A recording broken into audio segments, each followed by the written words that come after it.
Chapter 5 concentrates on the relationship between information systems and business processes.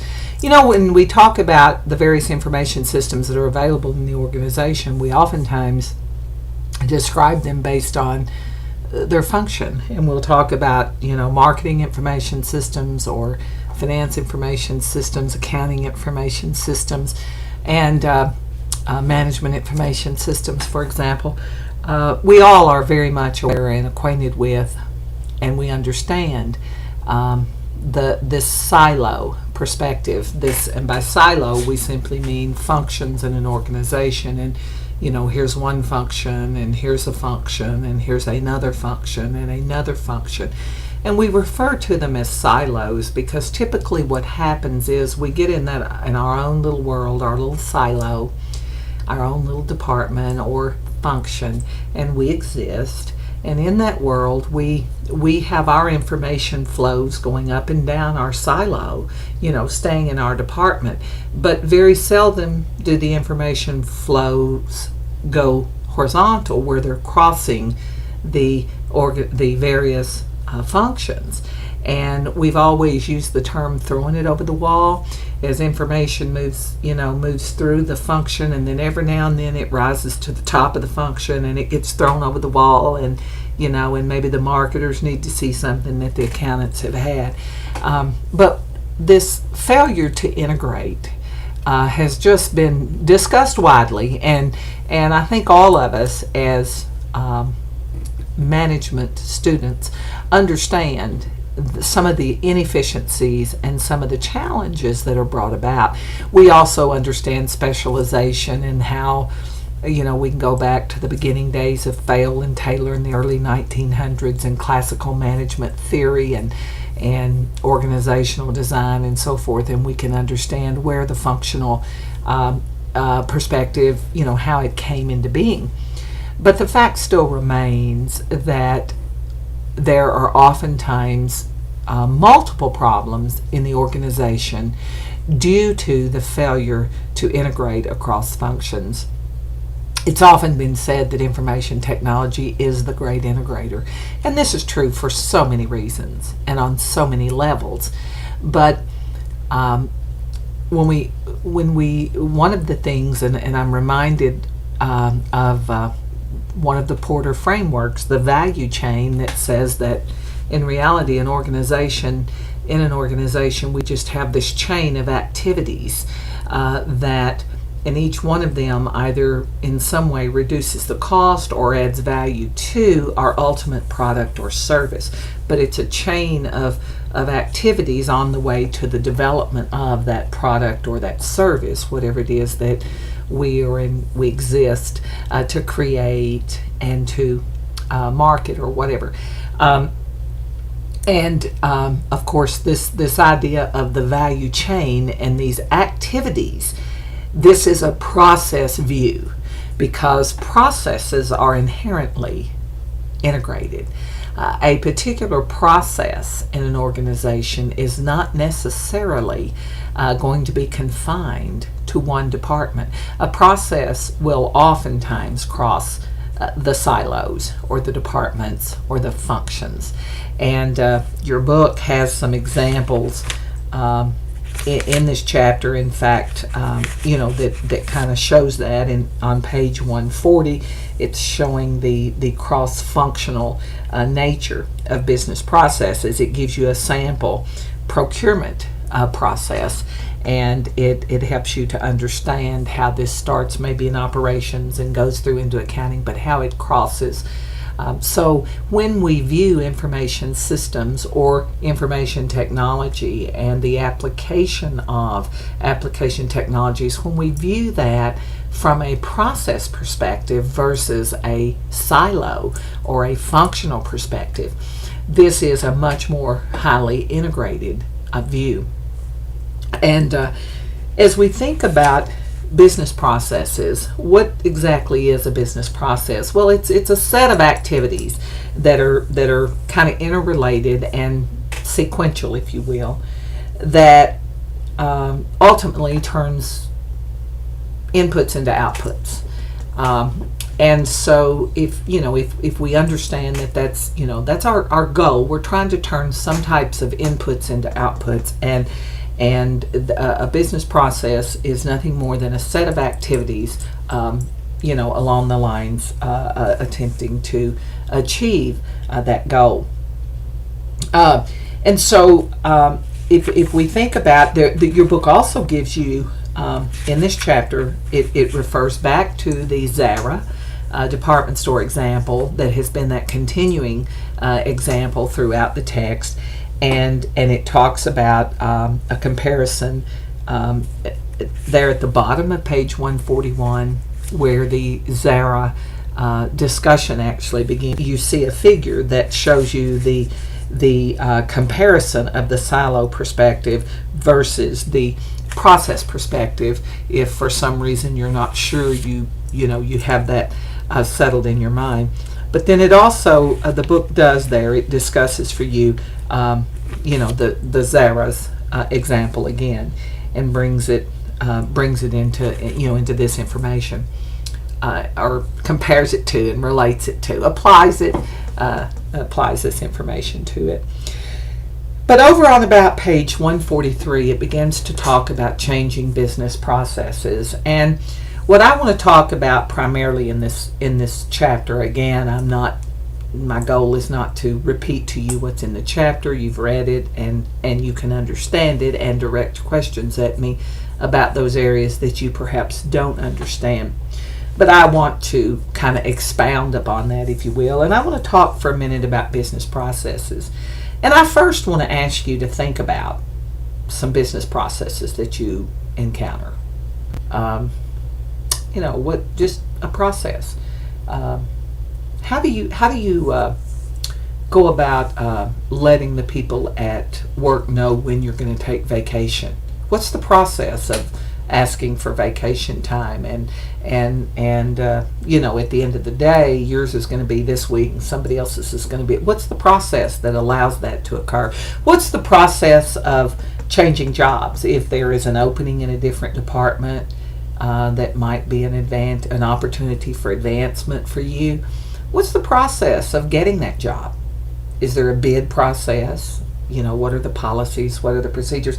So the bottom line is, processes are just the set of activities that get something accomplished, if you will. We have a process when we get up in the morning, get ready for work or school or whatever we do, and it's kind of interesting to think about it, because some of us get up and stumble to the bathroom, and we start at the potty. And I think the older you are, the more likely that's your starting place. Some of us go straight to the coffee pot. And some of us go straight into the shower. Our eyes are not even open, and we stumble into the shower, and the water hits us, and that's how we get awake. My sister-in-law is funny. She goes straight for the coffee pot, and she gets her a cup of coffee, and she sits. And I like to tell her that she has a deer in the headlights look. But she'll get that coffee, and she'll go sit in the living room, and her eyes look like this.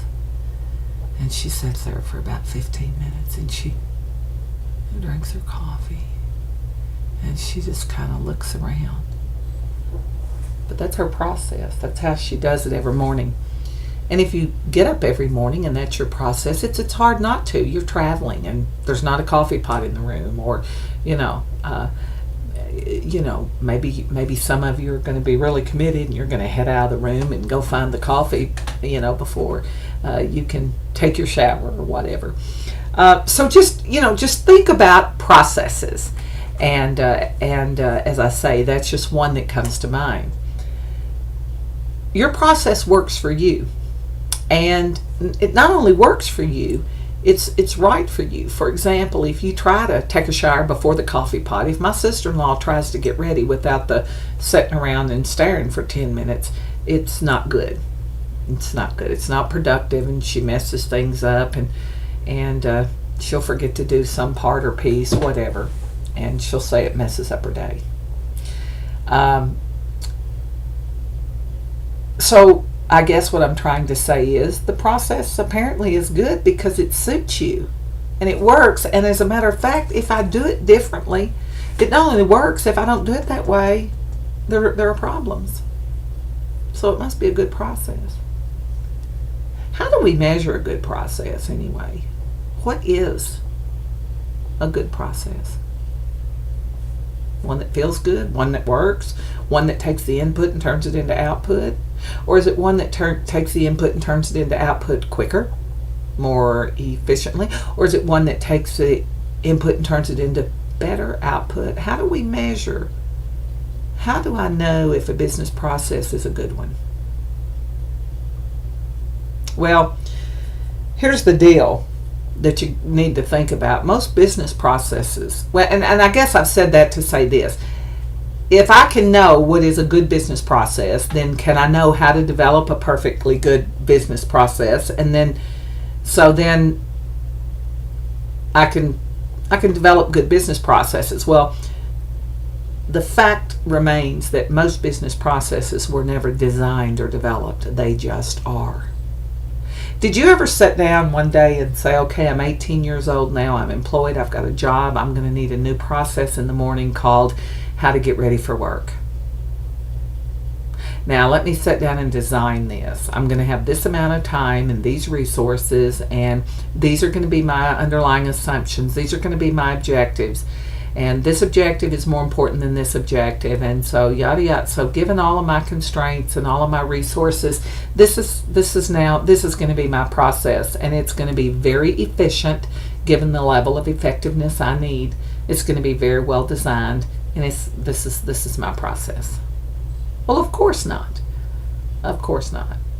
And sometime along the line, somebody somewhere said, we need to start writing down these vacations because everybody's taking them at a different time, and we got to make sure two people don't take them at the same time, and so we've got to start keeping up with it. That was back when you were maybe a small organization. So we started writing it down, or we put it in an Excel spreadsheet, and I don't know, maybe we've even automated parts of it. As time has gone on, we've tweaked it. We've said, we could make this a better process, and that part doesn't really work. Why do we do that part? Let's change that part, and then we've tweaked it, and then maybe we've automated parts of it, and we've said, you know what?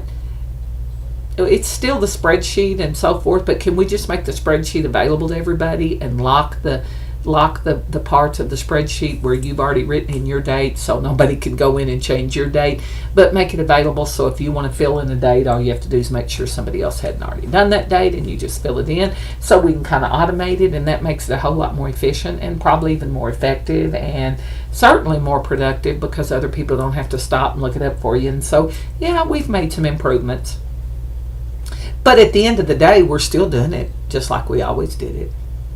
We've just automated. We just use a spreadsheet instead of a pencil and paper. We still wrote down on pencil and paper when everybody was, and now we've got it in a big spreadsheet. And instead of using a pencil and paper, we use Excel, and we, instead of passing the sheet around, letting everybody sign up, we pass the Excel file around and let everybody sign up.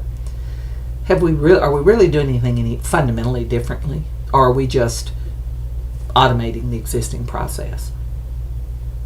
Sometimes it's just simple automation. And when we simply automate a process, we're not going to get much change in effectiveness. We're going to get some productivity gains. And in the magnitude of impact, a productivity gain, I'm not saying it's not good, but it's not going to revolutionize your organization. It's not going to cause you to take over and all of a sudden, be the top. I'm not saying it's not good, and I'm not saying you shouldn't try to achieve it. I'm saying, what magnitude of change do you need? If you make a small incremental change, like automating your process, then you're going to get a small incremental benefit. If you bet a penny on a horse, you're not going to get too many pennies back if he wins. If you bet $1 million on a horse and he wins, you're going to get a gazillion back.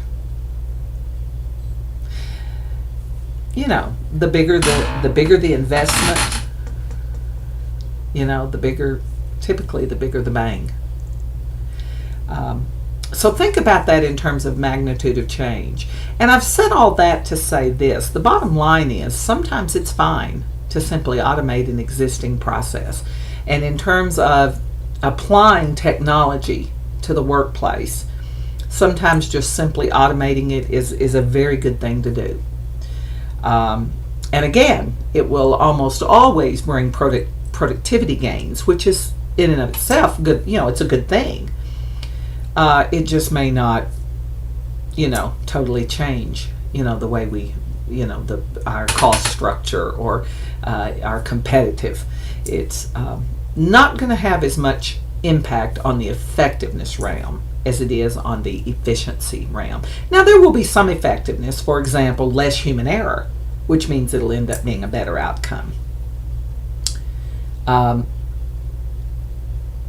so there are times when all we need to do is automate. Now, let's think about it. When would be a time that we might need to do nothing more than just automate a business process? Well, the most obvious answer is when the business process is a good one. If it's a good business process, if it's necessary, and if it works pretty well, and it's a pretty efficient process, pretty well designed, even if that design was accidental, then it might make sense to capture that process with the technology. But bear in mind, if it's a bad process or an inefficient process, and you automate it, all you've done is further institutionalize the inefficiencies of that process. We have this whole concept I just shared with you about and I said, well, maybe we started out with paper and pencil and then we moved to a spreadsheet. And now maybe everybody has access to the spreadsheet where historically only the secretarial or the administrative assistant did. And so I've said we tweaked it. Tweaking is a word we use to kind of refer to some incremental changes that we may have made. We've changed some things about it, but the changes are not really fundamental. We're still doing it pretty much the way we've always done it. You see, let's go back to what we said earlier about, or in another chapter, in the previous chapter 4 about organizational change. That's not something that we're all real thrilled with usually. Not something that many of us are most of us are not completely comfortable with it. So when we think about tweaking things, typically what we do is we make minor changes because we pretty well, even if we don't say it out loud, even if we're not as conscious of the fact, we pretty well assume that if we've been doing it this way, that it's a pretty decent way to do it. Because otherwise, it's like, am I calling myself stupid? I've been doing this for 12 years and I've never changed it. Well, of course it must be a legitimate way of doing it, or I would have changed it prior to now. So there's a part of us that has trouble even believing that that's not the way that it should be done. But it's the way we change things as much as anything that keep things being just like they've always been. Because what happens is we sit down and we say this process needs to be changed. It's inefficient, it's not working, we're getting a lot of errors, it's taking more time than it should, nobody can ever find the vacation sheet when they need it to sign up on it, and people mark it out and you can't tell who's saying what, and we need to change this. So what we often do is we sit down with the process in front of us and we say, okay, this is how we do it now, and we began to say, this is what's wrong with it, this is wrong. Okay, how could we, people are marking all, okay, well, how can we address that issue? And we never can, okay, let's institutionalize, this is where it will be. And let's put it out on the so-and-so drive and it's available for everybody. Let's make that, and this, so you see what we do is we address some of the deficiencies, but do we ever sit there and look at the whole process and say, I'm going to throw the baby out with the bathwater. I'm not going to start with the vacation process as it is. I'm going to start with a whiteboard, a blackboard that's clean. And I'm going to say, okay, do we need a vacation process to sign up for vacation? Why are we even doing it? And we talk about it and we rationalize and we say, well, because we need to know who's taking vacation when. Well, won't we know when they don't show up for work? Can I look around? I can look around today and tell you who's on vacation. They're not here, are they? What do I need a process to sign up for? Well, because for planning purposes, we need to know in advance. I don't need to just be able to look around today. I need to, oh, okay, well, that makes sense then. So for planning purposes, I'm sorry, my little dog is barking. Apologize. So, okay, and so then this is how the discussion proceeds. So maybe we then end up saying, well, you know what, maybe we do need this process. Okay, but we're not going to look at the way it's always been, because if we do, we're going to start with that and we're going to tweak it, which is still going to make it end up being fundamentally very similar. Okay? So let's think about this. What do we really need this process to accomplish? What is the real objective of this process? What functionality do we need from the process? What outcomes do we need? Well, we need to be able to at all times understand who's going to be taking vacation when, so that we can adjust schedules and maybe adjust production or whatever. These are the things that we need to do, So, okay. So again, instead of looking at the old process and making changes, we're sitting here just totally inventing a new process that will give us this functionality. And at the end of the day, it may look very similar to what we've always done, but it may look completely different. In fact, sometimes we end up determining that sometimes we actually end up determining that we don't even need the process at all. Period. End of story. The article that was written by Hammers in Harvard Business Review some time ago, and the book was Don't Automate, Obliterate. Hammers and Champy wrote books and articles, but more than one book about business process reengineering, BPR. And this was, back in the 80s, there was a time when it was a very trendy topic. The actual BPR rage is kind of past, but in theory and in practice, we still do, and we still understand the importance of a lot of business process redesign. But the old BPR process that Hammers and Champy put out has seen some adjustments. And let me just jump to the end of the book and tell you that they espoused radical redesign, as I've just been explaining to you. Throw the baby out with the bathwater. Start with a clean slate. Don't let the way it's been done have anything to do with the way it ultimately, don't start from there. Start, And so this is what we call radical redesign. And the idea of radical redesign, as they espoused it, was a pretty big deal. But where we did run into some problems was in the implementation of the radical redesign. Radical redesign is okay, but radical implementation can cause problems for some of the same reasons, that we've been talking about with organizational change. But trying to just go in and throw the baby out with the bathwater and say, this thing that we've been doing for 20 years, we're not going to even do it anymore, forget it, it's over. And now you're going to do it this way. There are organizational implications, and back to the triangle. The technology has to support these new mechanisms and these new processes and parts and pieces of the process, and the organizational design has to support.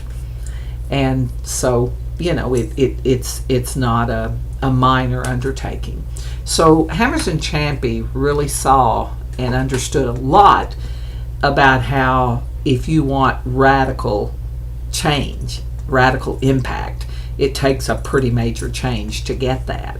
But where they kind of messed up was in underestimating the impact on the organization of this radical. And so they kind of backed up at one point in one of their later books and said, oops, maybe radical redesign is great, but radical implementation may be another story. But there's a lot to be learned from reading their work and understanding what they're saying about, about processes and about redesigning processes.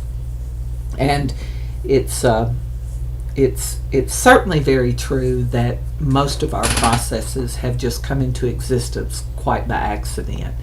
And so it's certainly in order for us, before we begin to automate or apply technology to any process, the first step should be looking at the process. And we rationalize that process. Maybe we tweak it. Maybe we end up doing incremental change. Maybe we end up doing drastic change. But your book talks about, the incremental change. It talks about then radical change, and it talks on page 145. And again, we've got to think about. It says that, not surprisingly, radical change typically faces greater internal resistance. It's this whole unfreezing thing that we talked about in chapter 4. People have to be ready for any kind of change, but certainly radical change, you better be ready. Daddy comes home today and says, we're leaving our home where we've raised our family, we've lived here 40 years, and we're moving all the way across the country to a new state. The first question is going to be, why? Why would we do that? We've got to motivate the change. Some of the reasons that we often get involved in radical redesign is because sometimes we need a big change in a short amount of time. Sometimes, for whatever reason, we don't have much time and things need to change pretty quickly. Sometimes when we are looking at that cross functional or cross discipline approach, and the processes have been so siloed that oftentimes when we begin to step back and look at it from a process perspective, we will then make major changes to bring that process into bring that process perspective into being. Challenging old assumptions. Challenging old assumptions has to occur. When I first came here, the current provost, who was the original provost here at the university, he was still around. And I remember there used to be a lot of discussion about the teaching evaluation instruments, and all of the faculty were always talking about how ineffective they were, and just big discussions about it. And of course, as a new person, I would say, well, does anybody ever consider changing these? And they would laugh at me. And they said, that's Bob Reed's holy ground. He thinks that cafeteria evaluation, he thinks it's just the greatest thing since white, bread and chocolate ice cream. And, it's awesome. And so as long as he's here, it's not going to change. And so he just was not willing to allow the assumptions to be challenged, and was not willing to understand and believe that it needed to be changed.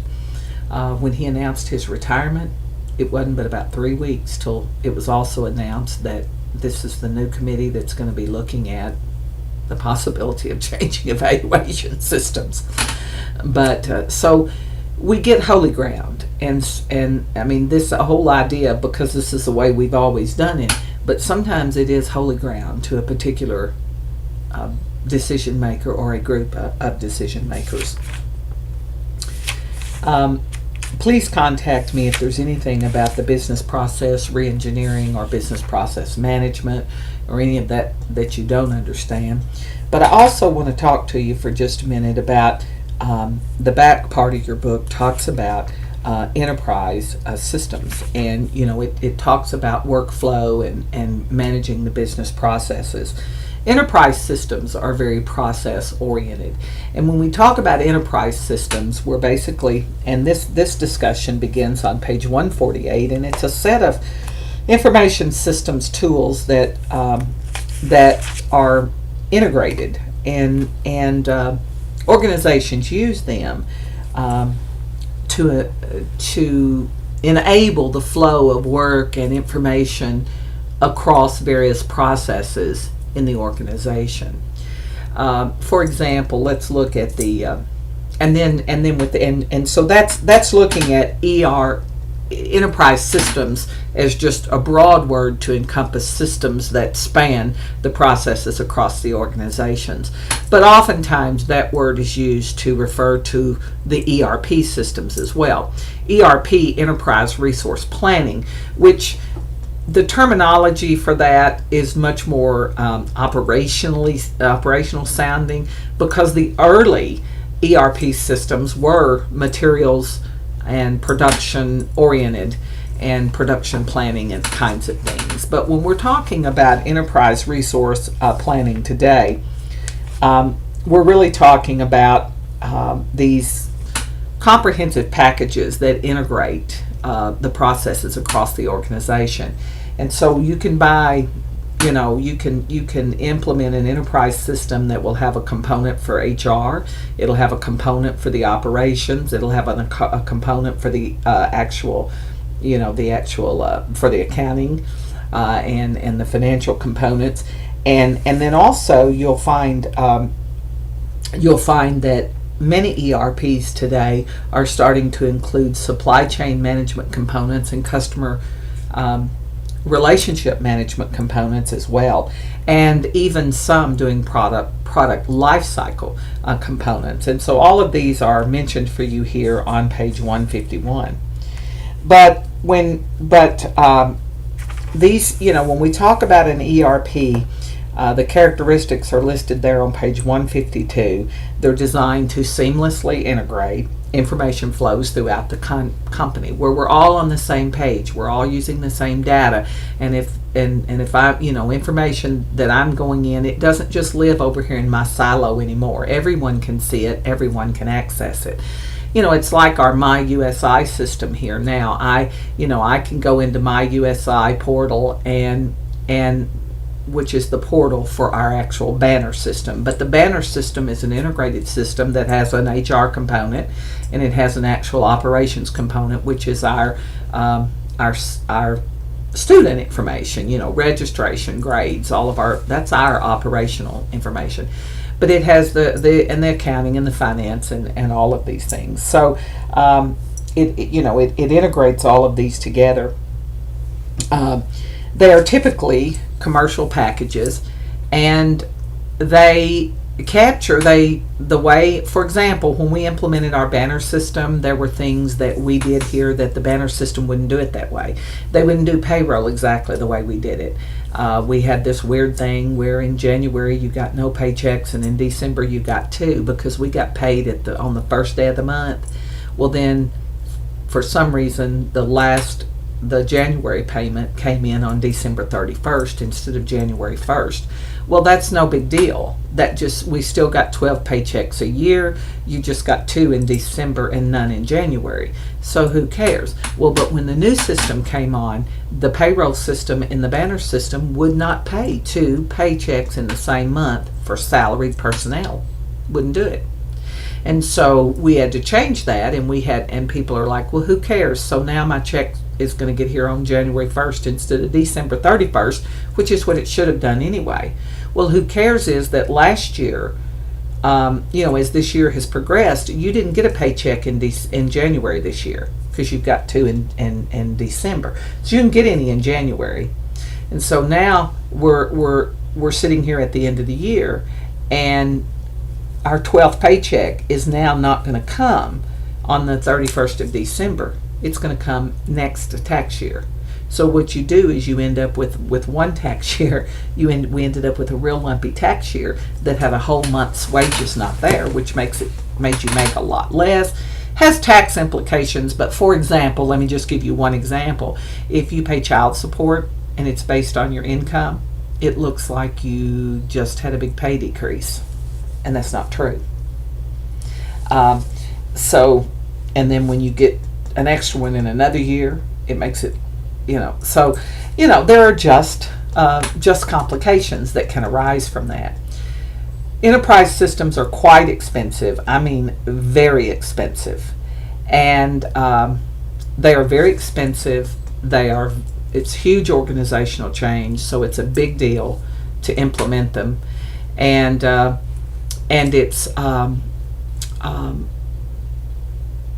it's just very time consuming. And your book gives you examples of where these installations have gone wrong.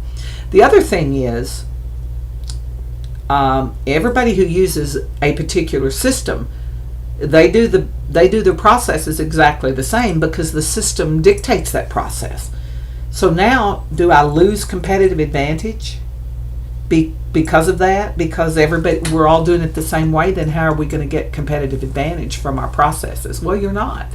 So you're not going to use a common process in an ERP system if that's where you get your advantage, for example. So the bottom line, when you implement the ERP system, you can either, well, like in the Banner system, we could either change our payroll to do it their way, or we could maybe change their system to do it our way. Well, some things are just not tweakable, if you will. There are some things where you literally cannot change it that way. And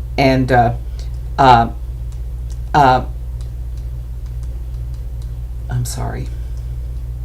Excuse me.